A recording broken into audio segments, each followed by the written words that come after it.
out of the lane. They're having a hard time keeping him out of the lane. So I thank you for everything you just said. I thought that yesterday. This is all about swallowing your pride.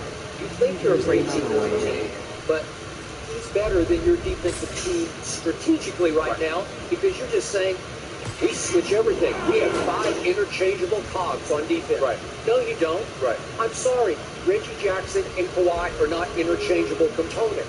You can't do it. And they don't just switch, they surrender switch to me, where they don't even they don't even try to fight.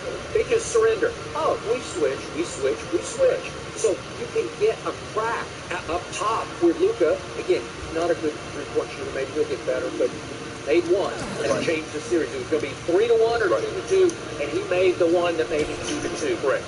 So the point is, when they surrender switch, it allows such space at the top that he can shoot 3 or he can get up ahead of steam before the other defender gets in front of it. It's a bad idea. You have to fight over the pick. There was a time in this league when everybody fought over picks. This is a new strategy. This is like the new age. Oh, just switch it all. Oh, you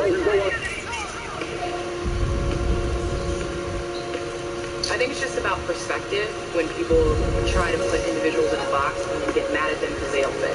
Don't what you think I am.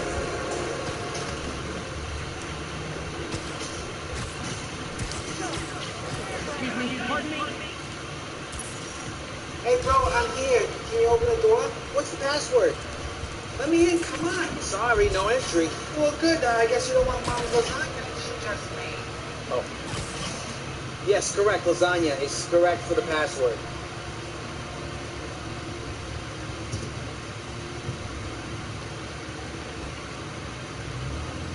We're so versatile, Skip. We can switch everything. 1 through 5, we can switch it. Okay? It's almost like a zone-ish kind of concept, but it's not going to work against that guy in this series because he's on fire. His confidence is building. Obviously, his ankle didn't slow him down the other day, so I don't think it's going to be a problem. And Kawhi Leonard can at least bother him. But Kawhi's, again, they are doubling Kawhi every time down when they just flip it to him over on the perimeter and say, you do it. Right. And listen, the Clippers offense is starting to scare me because there's a whole lot of solo ball. Your turn, your turn, your turn. But is Lou going to do it or is Kawhi going to do it? But here's the thing with Kawhi. If you get him on, you say Luka before you That's what I'm saying. But how effective is his offensive game going to be? Because it's going to that's an awful lot of work. Wear him down, and his knees are a little creaky, and he's going to have to sit in that now, chair. If you had Paul George doing what you expected Paul George to do, now you can say, well, why if you don't give us 34, you don't give us 30 to 40, we cool because BG gonna pick up the slack. Okay. So what did we see on Friday night? That was game 3. That's when they took a 2-1 edge. And it was a statement game, but unfortunately, there's a lot left in the series. It didn't end on Friday night. Right. But the score was 130 to 122. It never was really close. And Luka sprained his ankle later in the game, but in the first 30 minutes of the game, he came back briefly to try to play and he couldn't go. But he shot 4 of 14 and 1 of 6 from 3. So they were doing okay with it. Right. And by the way, he shot 4 of 10 from the free throw line because he can struggle at the free throw line. So those numbers are not going to beat you. He was 13, 10, and 10, to your point, triple-double, but not excruciating. Right. You know, like it's not going to kill you on that Not night, like game 2, not like game 4. No, not like those games. And Kawhi had 36, but they had 7 Clippers in double figures. Right. Okay, that'll work because guess what our man George Paul was doing on that night? He shot 3 of 16 and 1 for 8 from 3, and it didn't matter. They could overcome it with strength in numbers, and they didn't let Luka go crazy on it. Okay? So I'm going to see a game more like that tonight, a statement game. But again, what scares me about the Clippers, turn it on, turn it off. Are we there yet? All they seem to care about is matching up against the Lakers in the conference finals. Well, you got to get through these guys, and now it looks like you're going to have to get through Donovan Mitchell and the Utah Jazz. And because what you do, Skip, when you play like they're playing, you give other teams hope. They're like, man, hold on. We're high season Luka. We beat Luka them. We can play with this team. Let's just keep the game close early. Let's not just let them, but for whatever reason, the Mavericks, like, Clippers get out of these big leagues. They don't care. I'll check out the pizza. if they just will it down, they just keep their offense, and next thing you know, because I'm watching the game Sunday, I'm like, hold on, wait a minute. Did I go to sleep? Because I could have sworn this game was just 21. How is it 8? How did it tie? They gave up 70 to 43. 70 to 43? Are you kidding me? And they went from up 21 to down 12 in the fourth quarter. Yes. But they didn't quit. They fought back. I thought they were going to win at the end of regulation. They quit when they got the big lead. No, they didn't quit once they got behind. They quit playing once they got the big lead. I'll buy that. At least you took your foot completely off the gas. Right. You just went into nonchalant mode. Yes. You said, it won't matter. And they got too many snipers. Seth Curry, Steph Curry also. And the rest of them are hard away. And you don't like one of the guys on the Clippers team. No, he does not want Paul George. And he going at it. He ain't selling for no three. He like put it on the deck between his legs behind his back. Yeah. Obviously, he married the woman that Paul once dated, and then Paul cheated on her, and it became very public, and it was holding it against Paul George. So he's relishing doing a number on the Clippers, even though his father-in-law that's the dynamic that's puzzling to me. I mean, Seth should be happy because you got the woman of your dreams, and probably that would have happened had PG not did what he did. So I don't know why you're upset with PG. You should be happy, like thank you. But now Paul George has got the world coming down. He does. And yet, I'm with Doc. He's just got to shoot his way out of it. So he's going to be firing them out tonight. He has that mentality.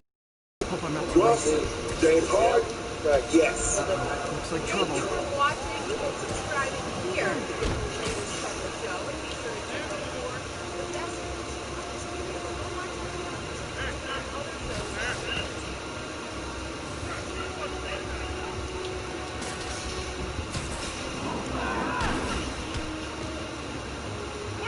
Guys, how we doing?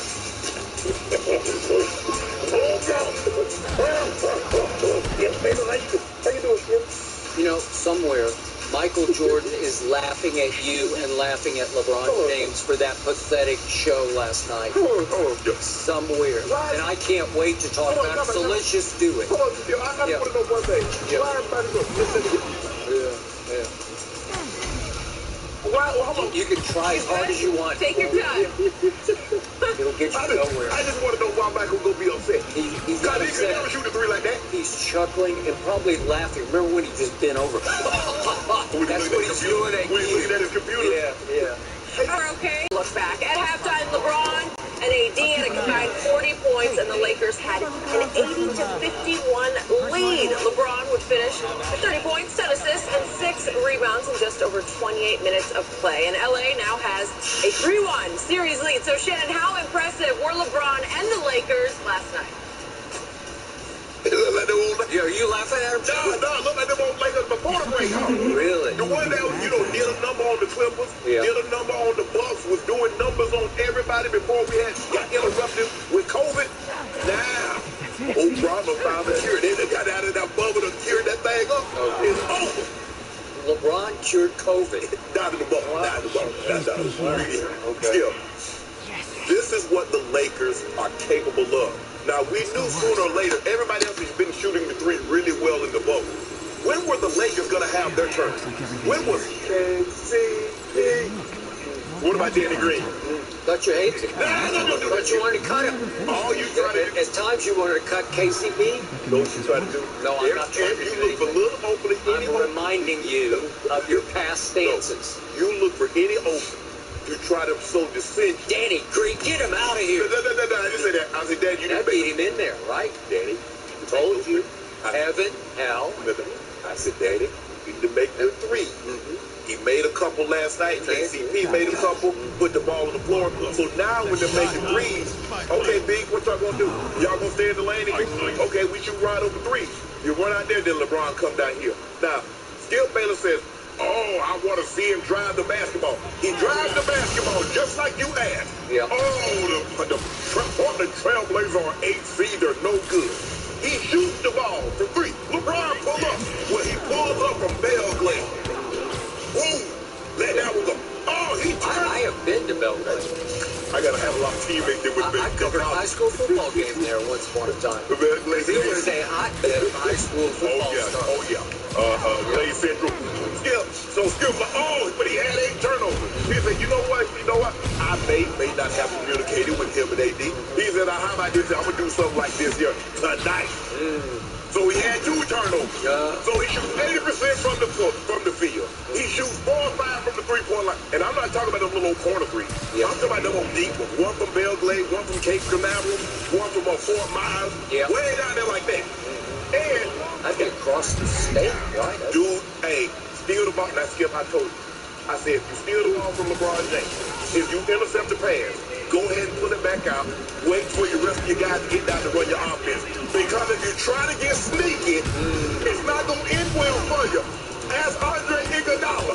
It won't end well for you. So the young guy had to find out the hard way last night. He going to try to sneak one in there. Tried to sneak, apple juice to a hen party. LeBron politely threw him out on his head. Skip, this is what the Lakers are capable of. And Anthony Davis got it going the last one. Skip, AD he played less than 18 minutes and was plus 37? Wow. Is that good? When they play like this, nobody can beat them. No one. Got your work cut out for them. Now, I want to hear all those pundits. Now, you remember you quoted me for like last 2 weeks. Charles Barkley said, Greg, now GA, my guy, I know GA very well. I know him very, very well. I did a lot of TV with Greg. What are they saying? And the same thing I told you, Skip, I said, Portland will win. Charles Barkley said Portland will sweep. Yes. There is no disadvantage to saying that. Because if they win, see, I told you. But if they lose, well, they're easy. The Lakers should have swept them. You see, that's why you get to say these things. But LeBron James last night was one of those virtuosos. But I'm not surprised because I've seen this for the last 17 years. At least the last 15 when he's been in the playoffs. That it? You got a cold? That's bad. Boy, you a bad boy. Yeah. You a bad boy. I will give you this. Last night was a tour de force. Check that. It was a tour de farce. I have never seen such pathetic, front-running, chest-beating, showboating, credit-taking against such a sorry team as I saw from LeBron James and the Lakers last night. I was embarrassed for them as much as I was embarrassed for the Portland Trail Blazers. And by the way, I first guessed this. I didn't second guess. I'm not coming back in hindsight. I first guessed it. When all those experts, the Barkleys and the Greg Anthonys, were saying, Portland is going to win this series, what did I tell you? This should be an easy sweep. I told you cakewalk. I told you mismatch. I told you this would be the equivalent of a Disney World amusement park theme ride for the Los Angeles Lakers. And I was right about that. This should have been an easy sweep, but I'm going to remind everybody, speaking of the Goat Mask King, he deserved to be wearing a mask to cover his face during Game 1, at least at the end of it, because everybody remember, with 7 minutes left in Game 1 against these same Trailblazers, emphasis on the trail because all they ever do is trail in basketball games. LeBron James had the basketball in his hands, up 6 with 7 minutes left. And what happened, Mr. Sharp, the rest of the way? He should have said, home, James, I got this, game over. And he got outscored down the stretch 19-6. Are you kidding me? He scored 2 more points the rest of the way, the last 7 minutes. The King did. The Goat Mask King. On a little, halfway lucky tip put back that accidentally went in. That's all he did. And with 4 minutes left in the game, when he had a chance to tie it and cancel 2 missed free throws by his partner, his co-star, his other goat, right? He's a goat to be. LeBron James stepped to the free throw line and clanked or LeBrigged both free throws with 4 minutes left. That was LeBron's closing effort against the Trailblazers in Game 1. And they somehow lost Game 1, which is all-time pathetic given the fact that Portland came to the bubble with a record of 29-37. Right now, Portland is in danger of leaving the bubble. 37-42. They are still 5 games under 500 for the whole year, and you are wearing a goat mask for that against those guys? This is the worst defensive team in all of basketball. It was definitely the worst defensive team in the bubble. That's 22 teams. Well, we knew that. But they are pathetic, which is why I called it right out of the box. I said, no, this is a joke. But I told you it was a joke, and you're wearing a goat mask. Just one second. You also called, you said that Portland had firepower back in June.